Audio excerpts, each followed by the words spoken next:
ఏ టోర్నమెంట్లోనైనా జట్టును లీడ్ చేయడం అంత ఈజీ కాదు. అంతర్జాతీయ క్రికెట్లోనే కాదు, ఐపీఎల్ లాంటి లీగ్స్లోనూ క్యాప్టెన్సీ అంటే చాలా ఒత్తిడి ఉంటుంది.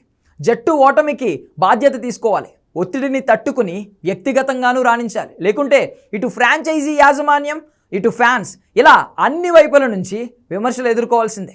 అందుకే కేఎల్ రాహుల్ కీలక నిర్ణయం తీసుకున్నట్లు తెలుస్తోంది. ఢిల్లీ క్యాపిటల్స్ క్యాప్టెన్సీ బాధ్యతలు చేపట్టేందుకు అతడు నిరాకరించాడని సమాచారం. క్యాప్టెన్సీ చేపట్టే విషయంలో డీసీ యాజమాన్యం రాహుల్ని సంప్రదించగా సున్నితంగా తిరస్కరించినట్లు తెలుస్తోంది. కేవలం ఆటగాడిగా మాత్రమే కొనసాగుతానని రాహుల్ మేనేజ్మెంట్కు స్పష్టం చేశాడట.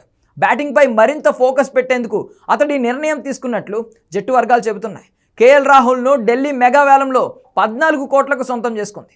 రాహుల్కు టీమిండియాతో పాటు ఐపీఎల్లో పంజాబ్, లక్నో సూపర్ జైంట్స్కు కెప్టెన్గా పనిచేసిన అనుభవం ఉంది. అనుభవం దృష్ట్యా ఢిల్లీ క్యాపిటల్స్ టీంకి కేఎల్ రాహుల్ క్యాప్టెన్సీ చేయొచ్చని అందరూ అనుకున్నారు. అయితే అందరికీ షాక్ ఇస్తూ క్యాప్టెన్సీ వద్దన్నాడట కేఎల్ రాహుల్. ఐపీఎల్ 2020-21 సీజన్లలో పంజాబ్ కింగ్స్ టీంకి క్యాప్టెన్సీ చేసిన కేఎల్ రాహుల్ని 17 కోట్లకు కొనుగోలు చేసిన లక్నో సూపర్ జైంట్స్ క్యాప్టెన్సీ అప్పగించింది. ఐపీఎల్ 2022-23 సీజన్లలో ప్లే ఆఫ్స్కి వెళ్లిన లక్నో సూపర్ జైంట్స్ 2024 సీజన్లో ఆశించిన స్థాయిలో ప్రదర్శన ఇవ్వలేకపోయింది.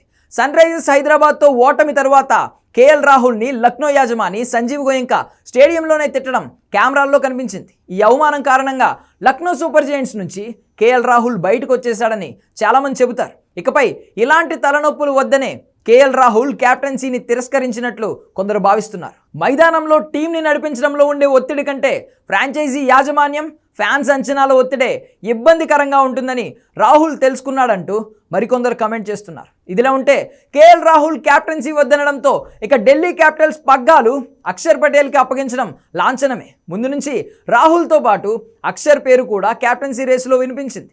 ఢిల్లీ క్యాపిటల్గా అక్షర్ పటేల్ పేరును త్వరలోనే అధికారికంగా ప్రకటించే అవకాశం ఉంది. అక్షర్ను డీసీ మేనేజ్మెంట్ మెగా వేలానికి ముందే 16.5 కోట్లకు రీటైన్ చేసుకుంది. అలాగే కుల్దీప్ యాదవ్ని 13.25 కోట్లకు, మిచెల్ స్టార్క్ని 11.75 కోట్లకు, నటరాజన్ని 10.75 కోట్లకు కొనుగోలు చేసిన ఢిల్లీ క్యాపిటల్స్ ట్రిస్టన్ స్టబ్స్ కోసం 10 కోట్లు ఖర్చు చేసింది. గత సీజన్లో ఢిల్లీకి ఓపెనర్గా ఆడిన ఆసీస్ యంగ్ క్రికెటర్ జాక్ ఫ్రెజర్ని 9 కోట్లకు రైట్ టు మ్యాచ్ కార్డ్ ద్వారా వెనక్కి తీసుకుంది.